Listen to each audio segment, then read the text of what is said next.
Hi, I'm Lavinia Butler, and welcome to Nashville in Action, produced by Luvric and Company. We are glad to have you with us today. Now, you see, today we are at the Belle Meade Mansion, sitting on the porch of the Belle Meade Mansion. 1953, as it was when the original mansion across the way here was first built. But so to talk to you today is Jenny Lamb, who is the educator for the Belle Meade Plantation here in Nashville. Jenny, we're glad to have you on Luvric and Company today. Thank you so much. And this is definitely Nashville in action. So much things that are going on out here at this mansion and this property and the rich history here. You know, explain to us, I want to start off before we get into all these wonderful good things that you're working on as an educator here. But explain to us about the history of this mansion, this whole land here. And the connotation most people think about, this really wasn't a plantation. I know from what I've heard that the name plantation just came up in the 1950s or something. But this place, the mansion was started in 1850s. And it was a farm. This was a stud farm. Correct. Actually, the history goes as far back as 1807, when John Harding first settled here, and he started a farm with 250 acres, and it eventually grew to over 5,000 acres. So most Nashvillians would know it as the Belle Meade Farm or the Belle Meade Farm and Stud, since their business here was raising and training and breeding racehorses. Oh yes. Matter of fact, the history is that Iroquois was the first American horse that won the English Derby. That's correct, in 1881. Was from this farm. Yes. From the Belle Meade stud farm here. Yes, he won the English Derby and then came and stood stud here and was bred for years. So any descendants of his today can trace their bloodlines back to this farm. Huh. Now see, that is so interesting. Matter of fact, now I'm going a little bit deeper because I just love history, and this is such rich history here. And it's that the jockeys and many other Kentucky Derby winners and other races, like I've heard Seabiscuit and Seattle Slew, and a lot of them have their roots back here to this stud farm. That's correct. And over the last 8 years, every single Kentucky Derby contender can trace their bloodline back to the Belle Meade farm. Now, well, how many? Every one of them for the last 8 years. Wow. Right, so very, very saturated bloodline right now. So over the next probably decade, you'll see that all of those horses can trace their lineage back here. So they really knew what they were doing in the 19th century. Oh my God. So excuse me if I sometimes swat a little fly or something. That's what we get for being out here in the beautiful outdoors. That's right. But you know, that is so interesting. And you know, because most of the time people see the pictures of the horses and a lot of the jockeys, I know there's something about the African American jockeys. That's right. In the 19th century, most all jockeys were young African American boys. So on a plantation or a farm like this, most of them would have been enslaved workers that were here that were trained to be jockeys. Some of them became famous on the racetrack. These were like 8 years old, 9. That's right. Young 10, guys, 12, young boys. Yeah, that is really nice. And that, you know, to the history of them as jockeys, that's what I'm saying. That's a very nice story. It is. And the history, because I know what's his name to help me with it, who's working on the jockeys. Michael McBride. Michael McBride. And he's done sculptures and beautiful pictures. Artwork. Oh my gosh! And his project is called Too Black, Too Fast, and it's all about the African American jockey and their experience, because they were really the first athletes in this country. Baseball wasn't a popular sport yet. Horse racing was, they called, the sport of kings. And so if you were a jockey, you were the star athletes of the day. Oh wow! Like many people look at the pro football and basketball players of today. These were the jockeys who won those derbies and all those races. That's right. Wow, that's amazing. Now, tell us about Bob Green. Now, Bob Green, I know everybody talk about Bob Green, but there's just so many, but we can't not talk about Bob Green. That's right. Bob Green at Belle Meade, he's a superstar because he was on this plantation since he was just a young boy, and so he was raised around horses and really became an expert in the world of horses. And if you were in Nashville, you knew the name of Bob Green. He was a trainer here. He was what they called the head hostler, so he would have been overseeing other trainers and groomsmen and their daily work. You would come to a sale at Belle Meade, and before you bought a horse here at the yearling sale, Bob Green would come out into the arena and he would talk about a specific horse and their bloodline. He even rode the train to New York with some of the Belle Meade horses for them to be sold in Madison Square Garden. And we're talking about the 19th century. Wow. And a former slave on this farm who had rose to stardom in the horse racing world. He was interviewed by the Spirit of the Times Racing magazine, and I mean, his knowledge of the racehorse was unbelievable. Wow, that is. And he was sought after for his advice. That's right. And That's right. Before you bought a horse, you wanted to bend the ear of Bob Green to see where that bloodline was coming from and what did he think about that. Now that was horse line. traders and all That's right. horse owners that were always sought after Bob Green. That is amazing. And so he ran the whole this whole operation. That's right. He would work very closely with Mr. Harding, and the two of them are really the ones responsible for. Now Harding owned this plantation. Yes. And tell us about the history of the family that started this plan. That started the Belle Meade mansion that was right across the way. That's right. Still the log cabin is over there. That's right. They were from Virginia. The Hardings had moved here from Virginia and in 1807 bought this farm. And the next 5 generations of their family lived here. So 5 generations of the same family. And tying back to Bob Green, he would have seen all 5 of those generations in his lifetime here. So if I could talk to one person in history, I think it would be him, because his view on the family and their business and their successes and their failures would be, very interesting to see over that many generations. Wow, that would be one of the persons I talked to, and as well as Susanna. Yes. Susanna Carter ran the house, so very much like Bob Green in the respect of he's running the business side with the master, if you will. Okay. She would have worked with the mistress, Elizabeth Harding, inside the house. And Susanna was the head housekeeper, so she too, like Bob Green, would have been overseeing the work of other servants in the house. So yes, and she also stayed here until her death in 1892. So she saw several generations. So both of them grew up at Belle Meade from young children up until they were adults. And really both of them lived here until their death. This is so much. This was how many acres at one point in time? 5,400 acres of land. So really, Belle Meade Mansion and the property here was really all of Belle Meade today. All of Belle Meade, part of what is now today West Meade, part of what folks know as Percy Warner Park, which would have been sort of the high pasture Well, here. now, I hadn't thought about that. All the Percy Warner Park was part of Belle Meade, That's the right. plantation land, and all land. That's right. That is amazing. All the way up to maybe, wasn't it St. Thomas Hospital? All of this was the... Would have been their plantation, their farm. And the home West Meade that's right across Highway 100, no, Highway 70. That's right. That's the sister house, we say, because it was 2 sisters living here at Belle Meade, and one married and stayed here, and the other married and built the West Meade mansion. Okay. On the other end of it. On the other end, that's right. Now, this property had more than, I know the main part of this whole mansion and the property was the stud farm. This was a farm. This was a stud farm. It wasn't the old the connotation of the antebellum plantations. This was not a plantation like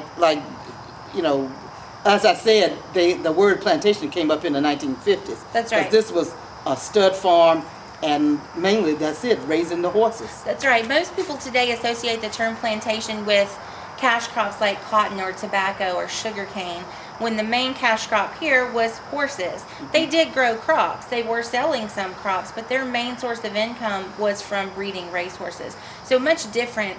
The diversity of their staff was very different. On a large plantation where you might see a great portion. For example, at the Hermitage, Andrew Jackson had 180 slave workers. A great deal of them were field workers working in the cotton fields. That would have been their main task. Here you have workers that may be groomsmen and trainers with the horses, but then when it was time to bring crops in from the field, they also did that. So the workforce was very diverse on this farm. And right, they ran the business. That's right, they did. They were the main persons, the staff of the farm. And as you mentioned too, you did have other animals and crops and things like that, because this place was huge. Yes, very diverse business. They ran a very successful dairy business. They had a lot of skilled laborers, stonemasons and limestone quarries on the property where stone was being cut and sold, a blacksmith shop, a grist mill, a sawmill. Oh my word. Many different streams of revenue coming into the plantation other than just racehorses even then. Now, I'm understanding that there was a creamery. There was. Did that have roots back to what is it? Purity Dairies. Purity Dairies here in Nashville. Dairies, that's yes. right. A lot of people know the name of Purity around Nashville, and it's a very interesting story because, as I mentioned, West Meade was the sister house, and they had a creamery and dairy as well. And they sort of started to compete businesses between this Belle Meade dairy and the West Meade dairy, and the Belle Meade dairy was producing enough butter and buttermilk and cream that they were the suppliers for Collier's grocery store in downtown Nashville. Aside from that, they ran their own dairy wagons around this west side of town, delivering milk and butter. And so eventually this Belle Meade dairy was sort of peter out, but the one at West Meade continued on, and Purity Dairies eventually was developed from that route. So very, very great Nashville connection. That is, now that's one of them aha moments. It is. and I love those, and that's when I said there's such rich history here. Now, on this porch where we just sit here relaxing and rocking, if I don't rock out of the picture here, but it's these columns on this, and this whole mansion, which is the premier part of this whole land, is this mansion. The history, I've always, fascinated by these columns. Been here since 1853. Yeah, 1853. Yes. And I know we don't have it on the film now, but there are holes still in these columns from the Civil War. That's correct. Where it was a skirmish right out here on this land. That's right, just shortly before the Battle of Nashville, and many believe that no one was injured or killed, but that the damage sustained was to the stone columns here on the front of the house. So we're very fortunate that no other damage to the house, but those are a great reminder of really all of the different tragedies and experiences that the people who lived here went through in the 19th century. Yeah, it's amazing that whatever those old buckshots, it's kind of from those old guns, from the so-called bullets and something. That's right. Of the early 1800s, they still have those holes in these columns from those over 100 years ago. That's right. That is amazing, right there. That's just it's amazing to me. And other things tell us about some of the things now here today that are going on. I know people can have tours of this beautiful mansion. That's right. We're open 7 days a week to the public. So we're open Monday through Saturday from 9 to 5 and Sunday 11 to 5. And we offer tours to the public, a guided tour with a historical interpreter. It takes about 45 minutes to go through the mansion, and you hear that rich history of Nashville and Tennessee, and here Belle Meade specifically, about the 5 generations and all of the enslaved workers that were here, and that great horse history on tour. Of course, today we have a winery that's open, so every tour ends in the winery. Oh yeah, we do want to mention that. That's right. Every tour ends at the winery, and you get a free tasting included with your tour if you're interested. So that's been a great addition to the plantation, and it's the only nonprofit winery in our area. So all of the proceeds from the winery come right back into the plantation for preservation and education. Now it's a nonprofit winery. Now, I guess many people haven't heard of a nonprofit winery. That's correct. And and there's one of only a couple or so in the United States, and something like that I heard. That is amazing. It is. And so that means the proceeds from the winery goes back into helping the land here, the Belle Meade Plantation Right, land, help us as preserve well the as other mansion. educational opportunities and other kind of things. That's right. That is absolutely fantastic. Well, let's talk about some of those educational opportunities. Yes. I know you have this big summer camp every summer with oh my gosh, I don't know, all these different kinds of curriculums you have here. Yes, we offer a very diverse summer camp experience. We have everything from Native American Indian camp for our littlest campers, our 4, 5, and 6-year-olds, up to archaeology camp and Civil War soldier camp and equine camp, so that our Nashville kids get the experiences of that century. We want them to be archaeologists and try to train up that next generation of preservationists. We want them to be experiencing that great horse history here on the farm. And there's something to be said for being able to walk a horse right here on this antique farmland, if you will. Yes. And so how many do you have usually at summer camp? About 500 kids at each summer. All summer long. Usually only about 100 a week or so, but about 500 campers throughout the summer. That's nice. But now, not only during the summer, you have programs year-round, though. We do programs year-round. We see about 25,000 school children a year on field trips. We have a lot of different opportunities for teachers to bring their students here and study everything from slave life to everyday life on the plantation, the Civil War, and of course this is the 150th anniversary of the Civil War.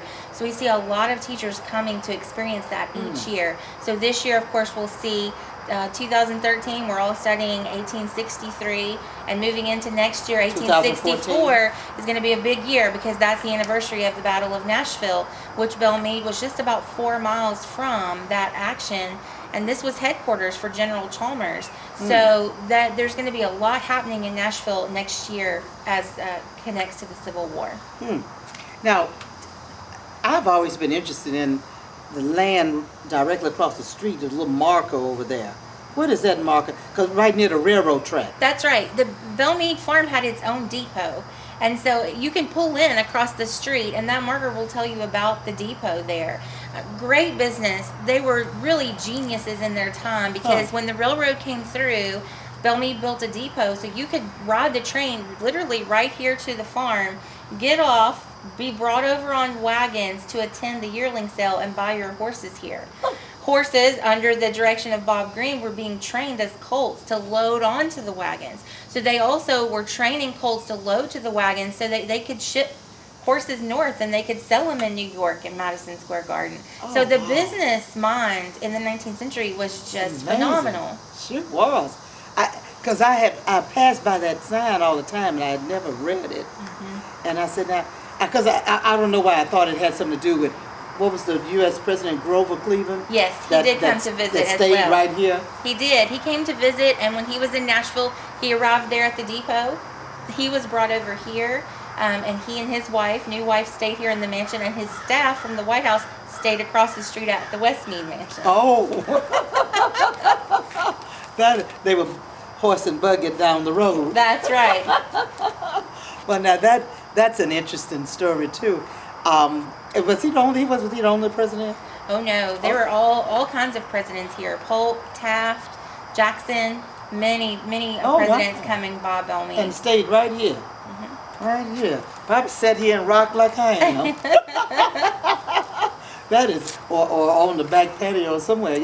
This is an amazing place because even during the holidays you do things too. Yes, we do a beautiful Christmas exhibit inside the mansion, and this year it's called A Century of Christmas, 1853 to 1953. So visitors can come and really experience how the holiday changed, how ornaments changed from the time of the early days with handmade ornaments to then beautiful blown glass Victorian ornaments to the time during the World Wars when we were rationing metal and we moved to plastic ornaments. Wow. So you can see it all lavish, usually between 8 and 10 Christmas trees in the mansion during Christmas.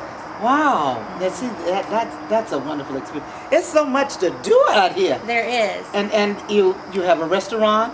We do have a restaurant, so you can come and take a tour, have lunch, buy some wine, sit in the wine garden, and just stay all afternoon. And the whole mansion property here is beautiful. And I was admiring the antique swing you have over there among those trees. That's relaxing. Yes, there are so many great places to just sit and enjoy this beautiful Nashville treasure. That is. Well, now, Jenny, I want to talk, about the new project you're working on here.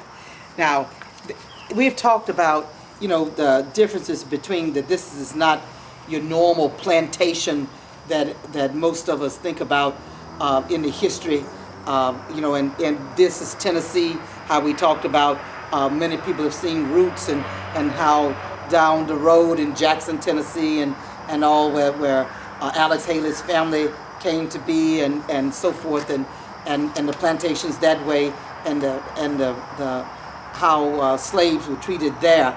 This was a farm, and it wasn't really a plantation per se. Right. The name came during my time in the 1950s, but as a farm, there were slaves there because it was during slavery. Right. And so your project, Journey to Jubilee. Talk to us about that project because that's Sure. fascinating. Yes, very near and dear to my heart. We are just embarking on this huge oral history project called Journey to Jubilee. And this is really to dig into the stories of everyone that lives here. And on most plantations or farms, you know the stories of the white master that lived in the house, but you may not know the story of all of those individuals in the slave quarters.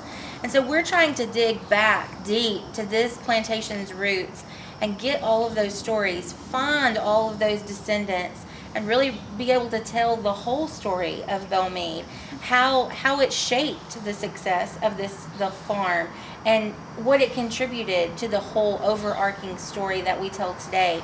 And so it's something that for the first time in our museum's history will really be all-encompassing. We are working very closely with the Belle Meade United Primitive Baptist Church, and they have roots here as well. We'll be recording some of their music. It's going to be a fascinating project to watch unfold. So I hope that everyone will really check out the website journeytojubilee.com and sort of watch this project progress. And we'll be looking for the greater Nashville community to check out these photo galleries. We have wonderful images in the museum's archives, and we don't know who the people are in the picture. So we're really trying to identify every individual that worked here and find out what their story is. Oh, wonderful. Yeah. I can imagine. I was noticing you were showing me earlier a picture of one of the families that was on the porch and stayed on here after the Emancipation Proclamation was signed and slaves were free. And they stayed on, but we don't know their names, not all of them. You That's just right. have found in some of them and discovering some others that pictures of them and what they were doing here Right. and where they worked and so forth. That's a wonderful project, and I'm looking forward to volunteering and working and helping you with that project because that seems fascinating to me, to that rich history, to find that rich history and trace that and do that research. That's right. Yeah, I'm looking forward to it. And you're to do that project, you will have a culmination of a lot of people and support from the board of Belle Meade Plantation Board as well. That's right. And students and interns, Anybody that's interested, anybody that has roots in Nashville and can shed light on this story. We want to hear everyone's story, even if you just live close to the Belle Meade farm and you have family roots on another farm or plantation. We want to know that story. It's amazing how all of those histories interweave in some fashion, and you may have roots at another plantation and you may not know how they connect to Belle Meade, and that's what this whole project is supposed to unravel. So we're hoping to sort of break down all of the barriers and stereotypes connected to a plantation and what the American public sees in the movies today, and get down to the real history of Nashville and of this farm. That's good. I was looking at your card, Journey to Jubilee, uncovering the African American story. That's going to be wonderful to have that. And so anybody who needs, who's tracing their family roots and all, they can go to that Journey to a Jubilee .com website and see pictures and things that maybe they can recognize to help right. you as well as you help them Exactly. in uncovering their family history and ancestry. Yes. That's right. Well, now, that's an absolutely fantastic project. As some might say, long overdue. Yes, ma'am, it sure is. In fact, because you see so many pictures of African Americans around. Some you know and some you don't. So this is a wonderful project. Thank you for doing that. Absolutely. That is very valuable. And before we close, I want to say again, if for the Journey to Jubilee, that's journeytojubilee.com. If anybody wants to go to that website for more information and information on the plantation, where do they go? BelleMeadePlantation.com, and you'll be able to link from BelleMeadePlantation.com to Journey to Jubilee as well for more information. Absolutely wonderful. Right. Thank you for being being on much Luvric and Company. We appreciate it so much. And and I had to put the plug in for the winery. because it is a 501c3, and they do and the proceeds go to charity, to operate the winery as well as for charitable events, and so and That's right. Causes, and that's different from any winery I've ever known in my life. It is. It's fascinating, and locally grown grapes, Tennessee grapes. Oh. So check out their website too, BelleMeadeWinery.com, and you can find links for it on the Belle Meade website. It's a great story and a great treasure to be added to Nashville now. Yes. Matter of fact, that's the only winery in Nashville, right? Right in Davidson County. Wow. Let's see, now that's absolutely wonderful. And I'm not putting a plug in for them, but I do have wine tasting around the corner too. Every day. They do every day, even on Sunday. 7 days a week. and that's good.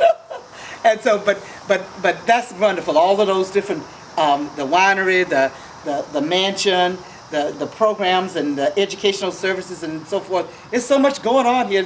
I see why you have so many tour buses constantly coming and going out here. That's right. This one. Well, again, thank you for being on Luvric and Company. Thank you so much. And thank you for watching. We are on every Saturday at 9:30 a.m., every Wednesday at 10 p.m., and every Thursday afternoon at 4 p.m. Thank you for watching. See you next time.